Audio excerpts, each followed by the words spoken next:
Roberto Tardelli segue comigo para esse último bloco, mas junta-se a nós agora Janaína Pascoal, que nos fez falta aqui por mais de uma semana, então é claro que eu vou começar por ela. Que bom que fez falta, né? Pior se chegasse e falasse, ninguém nem percebeu. Não, e a reclamação dos telespectadores? Eu acompanho aqui, por favor, me dê uma explicação. Enfim, Janaína, bem-vinda, boa tarde. Muito obrigada. Essa possível reforma ampliada pode distanciar o presidente Lula, então, de aliados?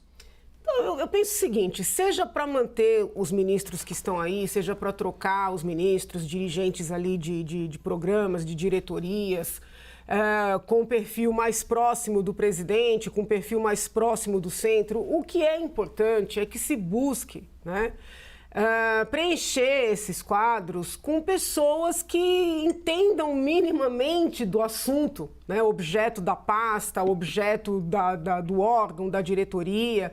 Pessoas que tenham um programa, que tenham propostas, né? Que essas propostas sejam debatidas com a população. Porque o que nos aflige, aí não importa se o governo é de esquerda, é de direita, se é o governo no qual a gente votou ou não votou, é que os cargos sejam tratados como moeda de troca. Mas sempre foi assim. Não importa. É necessário a vida toda nós reforçarmos que esse país precisa mudar, né, da maneira de abordar. Eu fiquei muito contrária, por exemplo, ao aumento do número de ministérios. Eu sempre defendi uma versão enxuta, mas na medida em que aumentou, vamos buscar quadros técnicos, né? Eu não posso esconder que eu, por ter muitas divergências ideológicas daquele núcleo mais duro do presidente Lula, quando ele anuncia trocar alguém que seja mais ideológico, né, por alguém que não seja, eu confesso que é uma notícia que me agrada, não posso mentir. Mas não me agrada, né, sejam quadros ideológicos ou não, que seja uma troca pelo cargo, entende? Né, porque são pastas importantes, são pastas que podem, assim, com seus programas, impactar a vida das pessoas. Eu li que se está estudando tirar o vice-presidente ali da pasta que ele está, que é o desenvolvimento, e colocar o vice-presidente na defesa. Me parece uma péssima troca. Por quê? Porque o ministro da Defesa, ele tem se revelado um homem habilidoso. Ele é ponderado, ele ouve todas as partes. E o vice-presidente não precisa ter um ministério. Entendeu? Não é que ele não está indo bem na pasta dele, ele tem sido muito elogiado, mas o cargo de vice-presidente, ele é um cargo estratégico em si. Ele não precisa ter ministério. Ele inclusive, funciona como alguém que ajuda o presidente, né, a olhar o que acontece em todas as pastas. Então, o Ministério de Geraldo Alckmin indo para outro, tudo bem. Eu, se fosse o vice, né, porque é uma situação também delicada. O presidente chega para o vice que foi eleito e diz, olha, estou tirando essa sua pasta, não vou te colocar em pasta nenhuma. Mas eu, se fosse o vice, preferiria ficar livre. Porque toda pasta tem muita burocracia e te retira um tempo precioso de ter essa mobilidade, entendeu? Seja interna, seja externa. Então, eu já resolveria esse problema dessa forma. E não estou com isso, que eu quero deixar bem claro aqui, querendo enfraquecer o vice-presidente. Eu defendo essa ideia desde sempre. Inclusive, quando eu fui convidada para ser vice, disse que não queria ministério nenhum, porque eu entendo que assim tem que ser.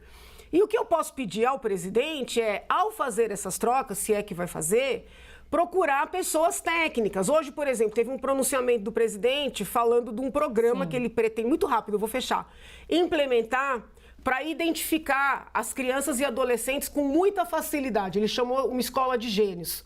Eu estudo esse tema há anos. É um tema que eu espero, ouvir alguém tocar nele, entendeu? E batalhei com muitas autoridades e tem muito preconceito com esse tema. Acho que vai ser até alvo aqui dos nossos debates. Então você tem que ter gente que entenda. Você entendeu? Não dá para dizer assim, não, eu vou dar essa pasta, vou dar essa diretoria, porque o partido tal vai me dar um voto. O que o cidadão que o partido está indicando entende do assunto? Eu acho que é essa a perspectiva que a gente tem que trazer para esse debate, que é da maior importância para todos nós. Meu caro Tardelli, eu cheguei no meu limite de chegar ao meu último intervalo comercial, então eu vou te pedir, eu sei que você quer saudar a Janaína, mas eu vou te pedir para você fazer isso depois do intervalo, porque a gente vai precisar agora fazer esse último break. Já já a gente volta com esse tema aí.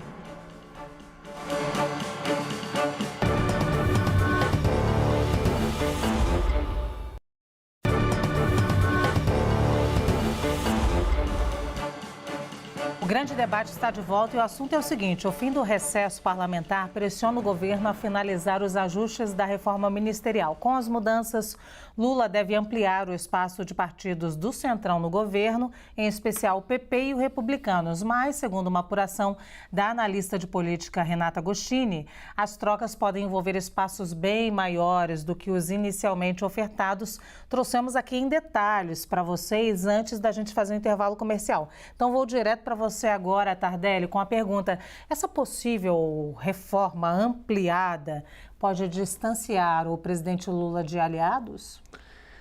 Essa é a pergunta que o Lula deve estar se fazendo todas as noites. Haja articulação política. Haja articulação. A gente vive no Brasil um presidencialismo assim muito pitoresco, muito nosso, né? É um presidencialismo verde e amarelo.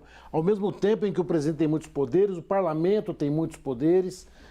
E ele precisa dessa coalizão, ele precisa de uma base, ele precisa montar essa base, para que ele possa aprovar as reformas dele. E agora vem a nossa constituinte tributária, que vai ser, para parafrasear o nosso Luiz de Camões, cessai tudo que a antiga musa canta.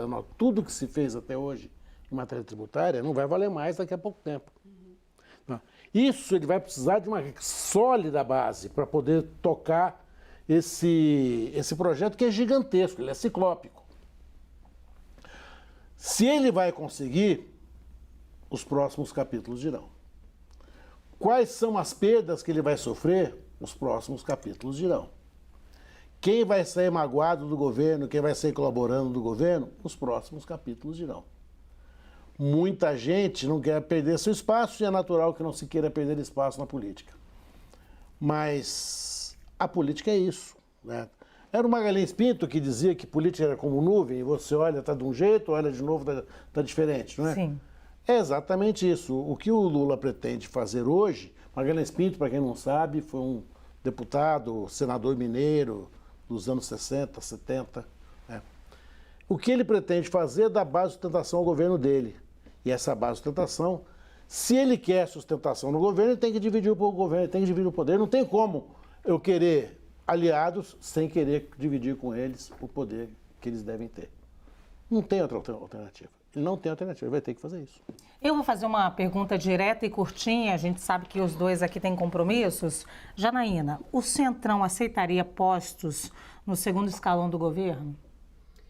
Então, reitero até o que eu falei antes, o importante são os objetivos, né? Muitas vezes, né, esse tal segundo escalão tem até mais poder, mais recursos e menos visibilidade do que aqueles postos que são considerados, vamos dizer assim, privilegiados, né? Isso tem um lado positivo, que pode fazer com que esses postos sejam valorizados, mas tem um aspecto negativo, porque também pessoas mal intencionadas podem desejar esses postos com interesses outros, né? Então, o que é importante é que se busquem pessoas com a capacidade, com o perfil para ocupar todos os espaços de primeiro, segundo, terceiro escalão, não importa, e que haja, né, um acompanhamento, por exemplo, dos contratos feitos, dos valores liberados. Mas isso vale, não importa se quem está lá é Centrão, se é PT, se é PSDB, se é PL, se é alguém que nunca teve relação com a política, né? Esse controle precisa ser feito. Porque muitas vezes as negociações são realizadas não para ocupar um posto. Se fosse só para dar emprego, para dar trabalho, seria o melhor dos mundos. O problema é o seguinte, é para ocupar o posto para ter acesso ao dinheiro, entendeu? Eventualmente para fazer contratos fictícios para desviar o dinheiro. Então, você tem que estar com o olho muito aberto, independentemente de quem venha a ocupar. Se for um quadro técnico, com história, com visibilidade, menores são as chances dos desvios ocorrerem. Muito bem. Tardelli, o Centrão aceitaria postos em segundo escalão do governo? 14h47, dia 31/7/2023. Eu quero deixar isso claro, porque eu vou ligar minha bola de cristal aqui agora. Acho que a grande reforma do governo é aquela que o Lula não consegue fazer, que é o Banco Central. Eu acho que ele vai negociar o que puder negociar para mexer no Banco Central, tirar o presidente do Banco Central. A guerra do Lula hoje é a taxa de juros. ele vai precisar do Centrão para isso. A autonomia do Banco Central é imexível. Aí a autonomia do Banco Central é imexível, mas a mudança do presidente do Banco Central não é. Ele pode ser deposto se ele tiver o voto de desconfiança do Senado. Olha o Careca aqui, certo? Olha, 14h47, você resolve me trazer um tema desse, sendo que ele, minha gente, tem que sair agora que ele tem um compromisso. É justo? O objetivo do Lula, a cartucheira do Lula, certo? Além, claro, da base, é a queda de juro. Ele precisa do Centrão para derrubar o juro. A gente está na semana de provável, já deixou de ser possível, semana de provável queda dos juros. Aí agora se espera quanto que vai cair, 0,25, 0,5. Tem gente que aposta até em 0,75, o que seria até um pouco demais essa aposta, mas 0,5 é o que o governo espera. E o Centrão aceitaria de bom grado. A Janaína usou uma expressão agora muito gostosa, uma expressão muito interessante, visibilidade. Tem gente que gosta de visibilidade, mas tem gente camaleônica, que detesta a visibilidade, certo? Claro que as visibilidades vão também entrar na mesa de negociação. Tudo se negocia. O grande obstáculo do Lula é o Banco Central, é a taxa de juros. Escuta o que eu estou te falando, certo? Ele vai fazer essa base aliada, ele vai tudo isso para mexer no Banco Central. Muito bem, Tardelli deixa aqui um assunto para a gente debater bastante. Janaína está aqui, eu nem posso falar. Eu acho que ele só vai perder se ele fizer isso. Porque, bem ou mal, um cidadão austero no Banco Central passa confiança para o mercado. Se ele fizer isso, ele vai perder, como presidente, como gestor. Eu vou deixar isso aqui para um próximo debate, tá, gente? Porque ele tem que sair, eu tenho que ir para o Giro de Notícias, todo mundo está ocupado e o tema é instigante mesmo. Obrigada aos dois, Janaína, bem-vinda mais uma vez.